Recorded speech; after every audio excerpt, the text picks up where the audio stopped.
Hey friends, if you wish to fix Autorun.dll error in Windows 11, then please watch this video. I will guide you through the process.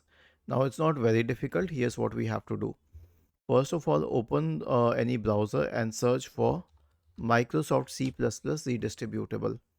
Okay, now we will go to the Microsoft C++ redistributable page. Now we will scroll down and click on the x64-bit version. Click on open and it will open the installer. Select repair and let it repair.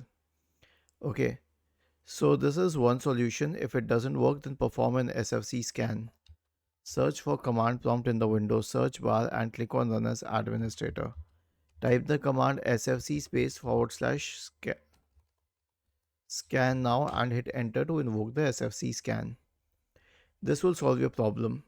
Was this helpful? If yes, then please subscribe to the channel.